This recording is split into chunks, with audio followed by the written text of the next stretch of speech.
कणकवली नगरपंचायत या निवडणुकीचा निकाल हा 21 डिसेंबरला त्या ठिकाणी लागलेला होता आणि आज 21 जून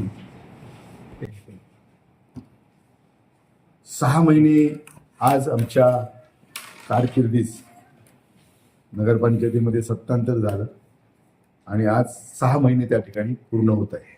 आणि म्हणूनच आज रविवारी तुम्हाला त्या ठिकाणी या पत्रकार परिषदेला मी आमंत्रित केलेलं आहे.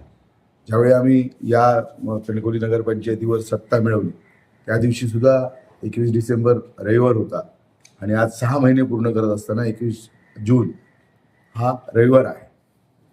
आणि त्या अनुषंगाने नेमक्या 6 महिन्यामध्ये आपण कोणकोणते निर्णय जनहिताचे या शहरवासियांसाठी घेतले हे सांगण्याच्या करता त्या ठिकाणी मी आपल्या समोर त्या ठिकाणी याबाबतची भूमिका या ठिकाणी मांडणार आहे. खरं तर या नगरपालिकेचं जे आर्थिक बजेट आहे हे जवळजवळ 58 कोटी रुपयाचं आर्थिक बजेट हे त्या ठिकाणी आम्ही अर्थसंकल्प या नगरपालिकेचा सादर केलेला होता.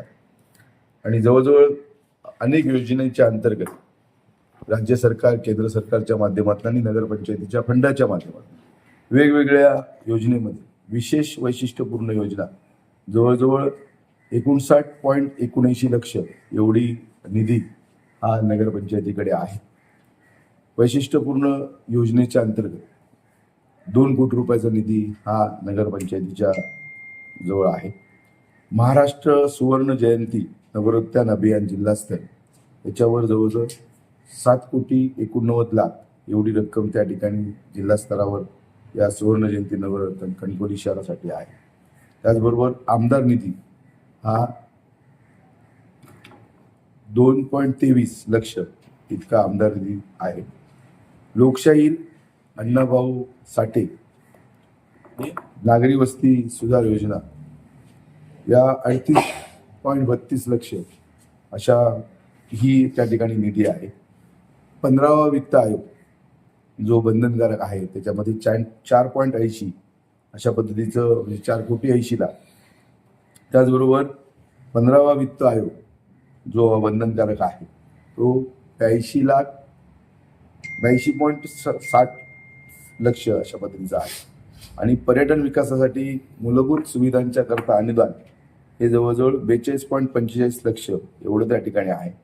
सर्वसाधारण रस्ता अनुदान हे 2 कोटी रुपये एवढ्या प्रकारचं लक्ष इतकं अनुदान आहे. एकूण जवळजवळ 17,57,00,000 अशा पद्धतीच्या ह्या वेगवेगळ्या योजनेच्या अंतर्गत हा नगरपालिकेचा त्या ठिकाणी निधी आहे. खरं तर गेल्या 6 महिन्यामध्ये जे आम्ही त्या ठिकाणी निर्णय घेतले त्याच्यामध्ये म्हणजे कणकवली शहरासाठी महिला ऑप्सचा जे महिला वाहक मशीन आहे हे मशीन त्या ठिकाणी आम्ही या शहराच्या सेवेकरता त्या ठिकाणी लोकार्पण त्याचं त्या ठिकाणी केलं. त्याचबरोबर त्यांनी 1 कोटी रुपयाचं श्री स्वयंभू नमो उद्यान हे निम्मेवाडी सुतारवाडीमध्ये त्या ठिकाणी केलेलं आहे.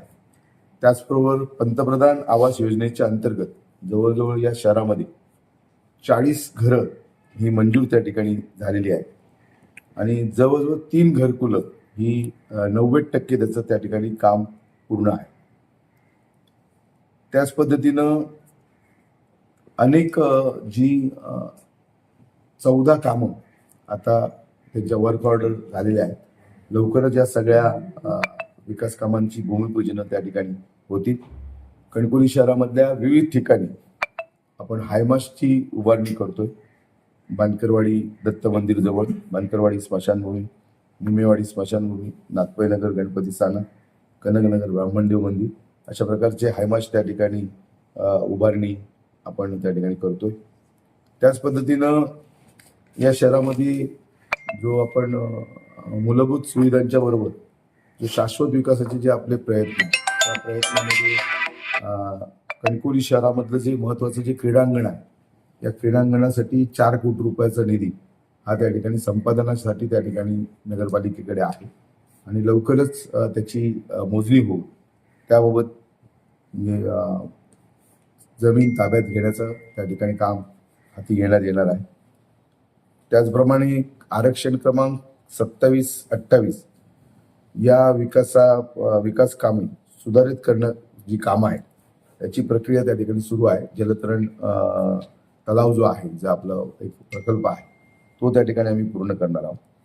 त्याचबरोबर शहराच्या सौंदर्यात भर घालण्याकरता म्हणजे राष्ट्रीय महामार्ग अंतर्गत ब्रिज खालील जागा सुशोभीकरण करणे, याच्यामधला पहिला टप्पा 1,20,00,000 रुपये अशा पद्धतीचं त्या ठिकाणी कामाची वर्क ऑर्डर त्या ठिकाणी झालेली आहे. लवकरच त्या ठिकाणी काम सुरू होणार आहे. त्याच पद्धतीनं ज्यावेळी आपल्या शहराला लागून असलेली कलमठची नळ योजना गाव आहे कलमठ शहराला, जवळजवळ 4,20,000 लिटर एवढं पाणी आम्ही एप्रिलपासून प्रतिदिनी त्या ठिकाणी कलमठ ग्रामपंचायतीला त्या ठिकाणी देतो. त्याचबरोबर आपला कणकवली शहरातलं जे अग्निशमन केंद्र आहे, त्या अग्निशमन केंद्राचं सुद्धा DPR बनवण्याचं काम त्या ठिकाणी सुरू आहे. कणकवली शहराच्या नगरपंचायतीच्या पाणी पुरवठा नव्या नळ योजनेचं सुद्धा त्या ठिकाणी DPR त्या ठिकाणी सुरू आहे. त्याच पद्धतीनं कणकवली शहरामध्ये भुयारी गटर आणि जलनिस्सारण म्हणजे पावसाळी पाणी निचरा याबाबतचा सुद्धा DPR त्या ठिकाणी सुरू करण्याचं काम या शहरामध्ये सुरू आहे. त्याचप्रमाणे आरक्षण क्रमांक 23 गार्डन ही जागाची मोजणीची प्रक्रिया त्या ठिकाणी पूर्ण झालेली आहे. एका नवीन गार्डनची जागा त्या ठिकाणी मोजणीची प्रक्रिया पूर्ण झाली. पुढच्या सगळ्या प्रक्रिया तातडीनं त्या ठिकाणी पूर्ण होणार आहे. आणि त्याचबरोबर अनेक जे निर्णय शहराच्या हिताचे आपण त्या ठिकाणी घेतलेले आहेत, या लवकरच आपल्याला म्हणजे या येत्या अवघ्या 6 महिन्यामध्ये हे असे अनेक महत्त्वाचे निर्णय आपण त्या ठिकाणी घेतलेले आहेत आणि त्याचा फायदा कणकवली शहरवासियांना त्या ठिकाणी होणार आहे. आणि आता 14 जवळजवळ विकास कामांची वर्क ऑर्डर ही त्या ठिकाणी पूर्ण आहे. लवकरात लवकर त्याचं भूमिपूजन होईल. आणि त्याचबरोबर ज्या 21 कामांच्या निविदा ज्या आपण रद्द केलेल्या होत्या, त्या सुद्धा निविदा लवकरात लवकर त्या ठिकाणी नव्यानं पारदर्शक पद्धतीनं त्या ठिकाणी लावले जातील. आणि त्याही 21 कामांची सुरुवात ही लवकरात लवकर त्या ठिकाणी शहरामध्ये होईल. आणि जो काही कणकवली शहरवासियांचं जे विकासाचं जे स्वप्न आहे, हे विकासाचं स्वप्न अवघ्या 6 महिन्यामध्ये जास्तीत जास्त त्या प्रश्नांना न्याय देण्याचा एक प्रामाणिक प्रयत्न मी आणि माझ्या सगळ्या सहकार्यांनी आणि नगरपंचायतीच्या प्रशासनानं त्या ठिकाणी केलेला आहे. आणि म्हणून कुठेतरी एक विकास कामांचं एक सातत्य हे त्यानिमित्तानं आपल्याला या सगळ्या प्रक्रियेमधनं दिसून येणार आहे. प्रशासन सुद्धा तितक्याच ताकदीनं त्या ठिकाणी काम करतं. आणि सगळे माझे नगरसेविका असतील, नगरसेवक असतील, उपनगराधीश असतील, सगळे विरोधी पक्षाचं सुद्धा तितकंच सहकार्य हे त्या निमित्तानं आहे. आणि या कणकवली शहराच्या सर्वांगीण विकासासाठी हे त्या ठिकाणी आमचे प्रयत्न आहेत. खरं तर श्रीधर नाईक चौक ते मंजुनाथ हॉटेल जो ब्रिज आहे, उड्डाणपूल आहे, या उड्डाणपूल सुद्धा स्मार्ट ब्रिज किंवा कणकवली शहरात त्या विकासाची चालना देण्याच्या दृष्टीनं त्याबाबतचा सुद्धा DPR हा त्या ठिकाणी सुरू आहे. लवकरात लवकर त्या ठिकाणी DPR बनवला जाईल आणि निधीच्या उपलब्धतेनुसार त्या भागाचा त्या उड्डाणपुलातल्या भागांचा विकास त्या ठिकाणी केला जाईल. खरं तर अनेकदा पत्रकार परिषदा घेत असताना मी अनेक बाबतींमध्ये आपल्याशी चर्चा केलेली आहे, बोललेलो आहे. आणि त्यामुळे सगळ्यात महत्त्वाचं की कणकवली शहरातली जी नवीन नळपाणी योजना आहे, त्याच्यानंतर भुयारी गटार योजना आणि पावसाळी पाणीपात्राचा निचरा, याच्यासाठी जवळजवळ 120 कोटी रुपये ही योजना 50 कोटी रुपयाच्या दरम्यान नळपाणी योजनेसाठी, 35 कोटी रुपये भुयारी गटार योजनेसाठी आणि पावसाळी रेन हार्वेस्टिंगसाठी, पावसाळीच्या निचरासाठी 35, अशा पद्धतीनं सरकारकडे आम्ही 120 कोटी रुपयाची मागणी त्या निमित्तानं करतोय. आणि लवकरात लवकर त्याच्यातला काही निधी हा पहिल्या टप्प्यामध्ये त्या ठिकाणी आपल्याला मिळेल.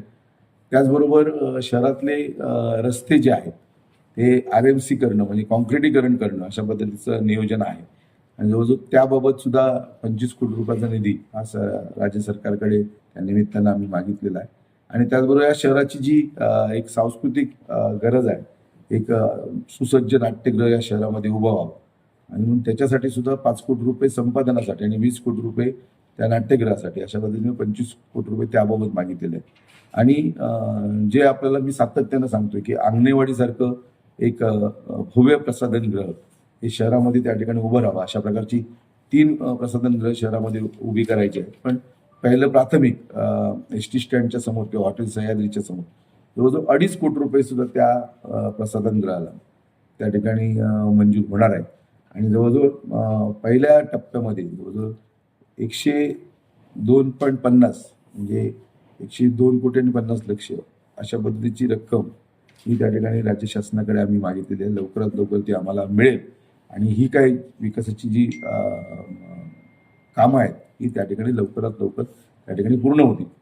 हा पत्रकार परिषद घेण्यामागचा उद्देश एवढाच आहे की आज आम्हाला 6 महिने पूर्ण झालेत आणि 6 महिन्यामध्ये आम्ही विकास कामांना त्या ठिकाणी वेग घेतलेला आहे आणि त्याची सुरुवात केलेली आहे आणि कुठेतरी त्याचे परिणाम किंवा त्या जे आम्ही काम करतोय ज्या पद्धतीनं अनेक आपण सभा घेतल्या, अनेक विशेष सभा घेतल्या, अनेक स्थायी समितीच्या सभा झाल्या आणि या सगळ्यांमध्ये अनेक निर्णय झाले आणि त्या निर्णयामुळे कणकवली शहराच्या नगरपंचायतीत मधल्या जनतेला त्या ठिकाणी विकासाच्या माध्यमातून न्याय मिळतो. ही सगळीच आपल्याला कामं सांगितलेली नाही, काही ठळक कामं ही आपल्या समोर मी त्या ठिकाणी सांगितलेली आहे. सातत्यानं दैनंदिन जनतेच्या ज्या मूलभूत सुविधा आहेत या सुविधांवर त्या ठिकाणी आम्ही त्या ठिकाणी काम करतोय. पण या शहराचा सर्वांगीण विकास व्हावा, एक शाश्वत विकास व्हावा आणि म्हणून त्याच्यासाठीचे आमचे प्रयत्न आहेत आणि त्याच्यासाठीचं भूसंपादन आणि निधी हा सगळ्यात त्या ठिकाणी महत्त्वाचा आणि तो जास्तीत जास्त कसं त्या ठिकाणी केंद्र सरकार राज्य सरकारच्या माध्यमातून